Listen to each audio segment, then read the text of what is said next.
Hello everyone, welcome to Shubham classes. Today we are going to discuss top 10 most important Indian polity MCQ questions with explanations, which are very useful for UPSC, SSC, Railway, State PSC and other competitive exam. तो चलो start करते हैं. Question number 1. How many schedules were there in the original constitutions of India? जो original constitutions है, जब Indian constitution पहले बना था उस टाइम कितने उस टाइम कितने शेड्यूल थे? तो ऑप्शन के हिसाब से देखते हैं. Option number 1 5th schedule, option number 2 8th schedule, option number 3 7th schedule, option number 4 12th schedule. उसका जो राइट आंसर है ऑप्शन नंबर 2 8th शेड्यूल. जब इंडियन कॉन्स्टिट्यूशन पहले बना था उस टाइम 8 शेड्यूल थे. ठीक है. इम्पोर्टेंट पॉइंट्स यहाँ पे थोड़ा डिस्कस कर लेते हैं. When the Indian Constitution came into force on 26 January 1950, it had 8 schedule. जब इंडियन कॉन्स्टिट्यूशन फोर्स में आया था, कब? 26 जनवरी 1950 को. तब कितने आर्टिकल थे? तब 8 शेड्यूल थे. सॉरी, ठीक है, 8 शेड्यूल थे. ठीक है. This were include to give additional details to article. जो शेड्यूल है वो एडिशनल डिटेल्स प्रोवाइड करता है. किसको? आर्टिकल को. वो आर्टिकल के अंदर नहीं आता है लेकिन आर्टिकल को एडिशनल डिटेल्स प्रोवाइड करता है. ठीक है. Over time more schedules were added by constitutional amendment. जो कॉन्स्टिट्यूशनल अमेंडमेंट के दौरान और शेड्यूल को और ऐड किया गया था इंडियन कॉन्स्टिट्यूशन में. ठीक है. अब कितने शेड्यूल है? अब टोटल 12 शेड्यूल है. ठीक है. नेक्स्ट क्वेश्चन की तरफ जाते हैं. Question number 2.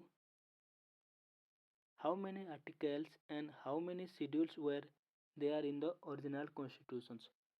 जब इंडियन कॉन्स्टिट्यूशन बना था उस टाइम कितने आर्टिकल थे और कितने शेड्यूल थे?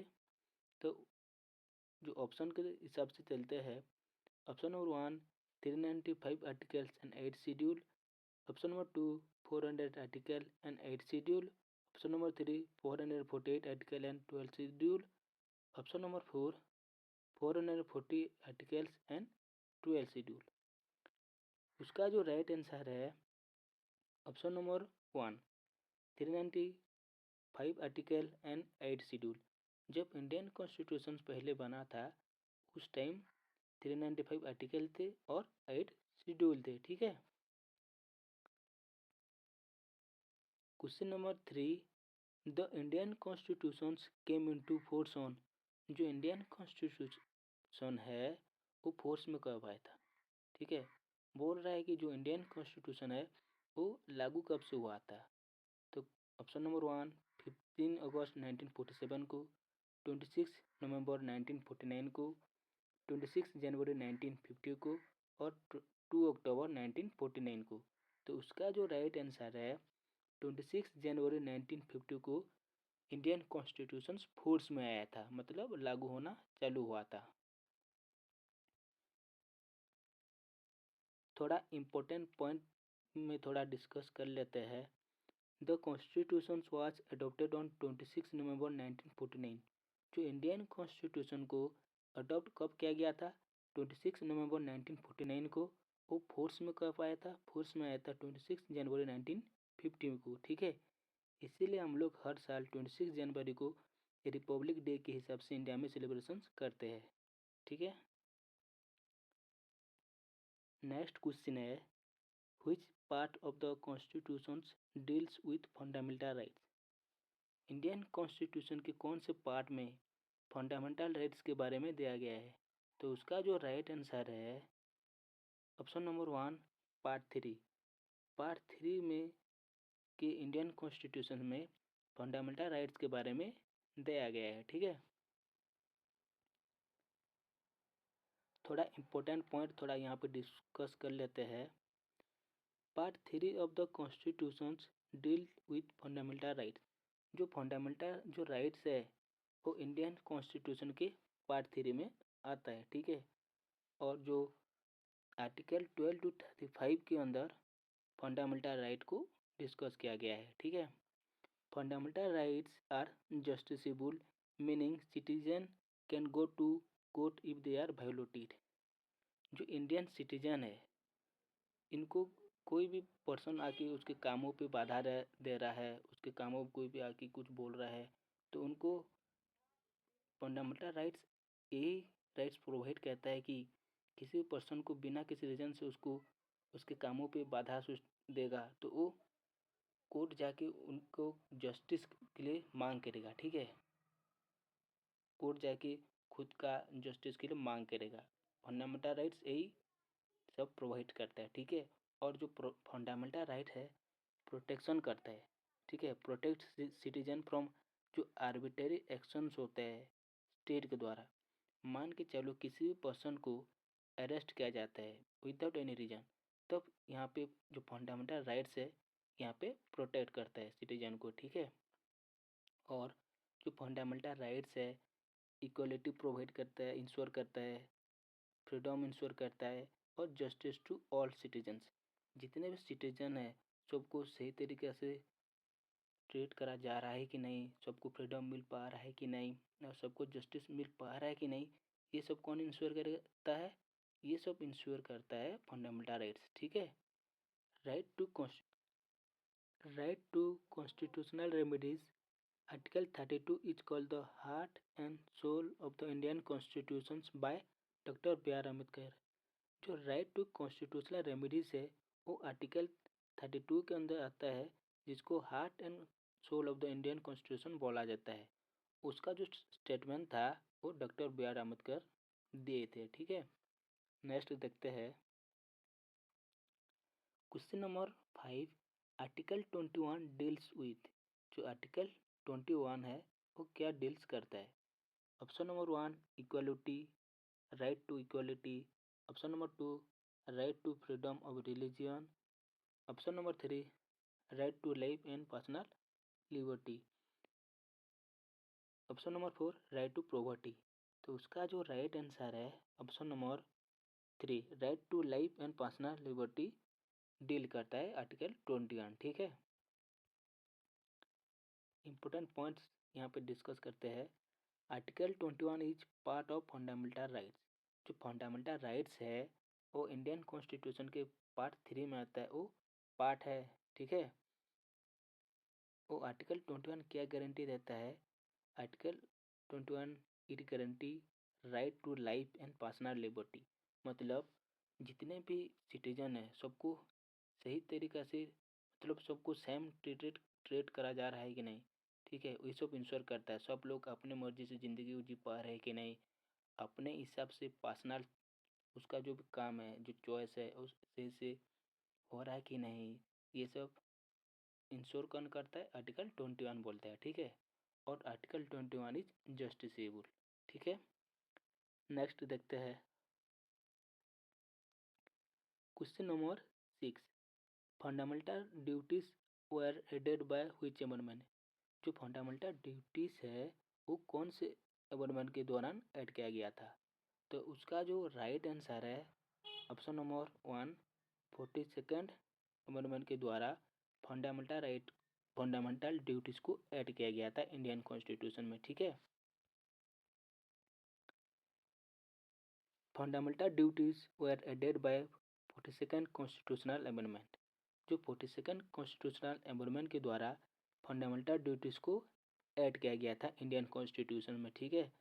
और जो इंडियन कॉन्स्टिट्यूशन के पार्ट 4A में फंडामेंटल ड्यूटी के बारे में मेंशन किया गया है, ठीक है। इनिशियली 10 फंडामेंटल ड्यूटीज वर एडिड। पहले कितना फंडामेंटल ड्यूटीज थे? पहले 10 फंडामेंटल ड्यूटीज थे, ठीक है। ड्यू टू अमेंडमेंट के द्वारा फंडामेंटल ड्यूटी इंक्रीज होके अभी कितना है? 11 फंडामेंटल ड्यूटीज है, ठीक है। नेक्स्ट क्वेश्चन है how many schedules are there in the Indian constitution. जो इंडियन कॉन्स्टिट्यूशन है उसमें कितना शेड्यूल है? Option number 1 8 schedule. Option number 2 12 schedule, option number 3 6 schedule, option number 4 10 schedule. तो उसका जो राइट आंसर है ऑप्शन नंबर 2 12 शेड्यूल। अब इंडियन कॉन्स्टिट्यूशन में एट प्रेजेंट कितना शेड्यूल है? 12 शेड्यूल है, ठीक है। और कितने पार्ट्स है और कितने आर्टिकल है, ये सब आप लोग कमेंट में कमेंट कीजिए, ठीक है। नेक्स्ट देखते हैं, which articles deals with equality before law. कौन से आर्टिकल है जो को डील करता है इक्वालिटी बिफोर लॉ के बारे में? Option number 1 article 14, option number 2 article 105, option number 3 article 16, option number 4 article 20। उसका जो राइट आंसर है option number A article 14 deal करता है इक्वालिटी बिफोर लॉ के बारे में, ठीक है। इम्पोर्टेंट पॉइंट यहाँ पे थोड़ा डिस्कस करते हैं। Article 14 is part of fundamental rights. जो आर्टिकल 14 है वो पार्ट है किसके? फंडामेंटल राइट्स की, जो कि पार्ट 3 ऑफ इंडियन कॉन्स्टिट्यूशन में आता है। आर्टिकल 14 क्या गारंटी देता है? It guarantees equality before law and equal protection of law.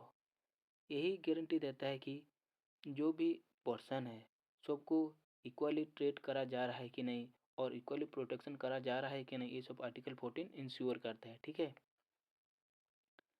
और जो भी article 14 it apply to all person, जो आर्टिकल 14 है जितने भी पर्सन है, सिटीजन है और फॉरेनर है, सब पे ये सब रूल लागू होता है, ठीक है। It prohibit arbitrary action by the state. Article 14 क्या बोलते हैं? जो भी एर्बिटरी एक्शन होता है स्टेट के द्वारा, वहाँ पे भी प्रोहिबिट करता है आर्टिकल 14, ठीक है। नेक्स्ट क्वेश्चन है, which articles deals with prohibition of child labour below 14 year. इनमें से कौन से ऐसे आर्टिकल है जो कि यही बोलता है कि जो 14 ईयर से नीचे वाले चिल्ड्रन को कम नहीं करा दिया जाएगा, ठीक है। मतलब वही बोलता है कि सिंपली जो कि 14 साल से नीचे वाले बच्चों को कम नहीं करा दिया जाएगा, ठीक है। उसको कम करने के लिए नहीं बोला जाएगा। तो यहाँ पर कौन सा आर्टिकल ऐसा है जो कि डील करता है, प्रोहिबिट करता है? तो आर्टिकल 24, आर्टिकल 14, आर्टिकल 25, आर्टिकल 15। उसका जो राइट आंसर है ऑप्शन नंबर 1 आर्टिकल 24। आर्टिकल 24 यही बोलता है कि बिलो 14 ईयर जो चिल्ड्रन है उनको कोई भी काम नहीं करा दिया जाएगा। उसको कोई भी काम करने के लिए मतलब नहीं बोला जाएगा कि आप लोग काम करो, ठीक है। वहाँ पे प्रोहिबिट किया जा रहा है, उन लोगों को कोई भी काम नहीं करने के लिए दिया जाएगा। इंपॉर्टेंट पॉइंट्स यहाँ पे देख लेते हैं। Article 24 is part of fundamental rights. जो आर्टिकल जो 24 है वो भी क्या है? पार्ट है किस, कहाँ पे? फंडामेंटल राइट्स के पार्ट है, ठीक है। और जो बिलो 14 ईयर के जो चिल्ड्रन होते हैं उसको कहाँ कहाँ पे काम करने के लिए मना करा जा रहा है? फैक्ट्रीज में मना करते हैं, माइंस में और एनी हेजार्डियस एम्प्लॉयमेंट। ऐसे जगह में 14 साल के नीचे बच्चे को कोई भी काम नहीं करने के लिए बोला जाएगा, ठीक है। और जो आर्टिकल 24 का मेन गोल क्या है? Protect children health and safety. जो चिल्ड्रन है उनको हेल्थ का और सेफ्टी को प्रोटेक्ट करना उसका मेन एम है, ठीक है। और जो आर्टिकल 24 इज जस्टिसेबल। जो आर्टिकल 24 है वो जस्टिसेबल है, ठीक है। नेक्स्ट देखते हैं, the president of India is elected by. जो प्रेसिडेंट ऑफ इंडिया है उनको किसके द्वारा इलेक्ट किया जाता है? Direct vote of the people, member of parliament only, member of state legislature assembly only और इलेक्टोरल कॉलेज के द्वारा। तो जो इंडियन प्रेसिडेंट को कौन इलेक्ट करता है? उसका जो राइट आंसर है ऑप्शन नंबर 4 इलेक्टोरल कॉलेज के द्वारा प्रेसिडेंट को इलेक्ट किया जाता है, ठीक है। इंपॉर्टेंट पॉइंट्स यहाँ पे देखेंगे। The president not elected directly by the people of India. जो प्रेसिडेंट है वो डायरेक्टली इलेक्ट नहीं होते हैं पीपल ऑफ इंडिया के द्वारा। मतलब हम लोग डायरेक्टली वोट देके प्रेसिडेंट को इलेक्ट नहीं कर सकते हैं, ठीक है। और इलेक्ट किसे किया जाता है? इलेक्टोरल कॉलेज के द्वारा, जो इलेक्टोरल कॉलेज के द्वारा प्रेसिडेंट को इलेक्ट किया जाता है, ठीक है। और इलेक्टोरल कॉलेज में कौन कौन आते हैं? जो मेंबर होते हैं, elected member of Lok Sabha, Lok Sabha के जितने इलेक्टेड मेंबर होते हैं और लोग यहाँ पे इलेक्ट करते हैं प्रेसिडेंट के। और कौन कौन करता है? Elected member of Rajya Sabha, elected member of state legislative assembly, ये सब प्रेसिडेंट को इलेक्ट करते हैं, ठीक है। Nominated member MP MLA do not participate in the election. जो कि नॉमिनेटेड मेंबर होते हैं उन लोग, जो इलेक्शन होता है प्रेसिडेंट का, वहाँ पे उन लोगों का कोई भी पार्टिसिपेट नहीं होता है, ठीक है। और जो प्रेसिडेंट का जो वोटिंग सिस्टम होता है वो सीक्रेट होता है, किसी को पता नहीं चलता है कि कौन किसको वोट दिया है, ठीक है। जो रिलेटेड आर्टिकल्स है प्रेसिडेंट के, वो article 54 of the Indian constitution, ठीक है। आज के लिए इतना ही। Thank you. फिर मिलेंगे न्यू वीडियो के साथ। तो प्लीज़ इस चैनल को सब्सक्राइब, लाइक एंड शेयर कर देना। Thank you. जय हिंद।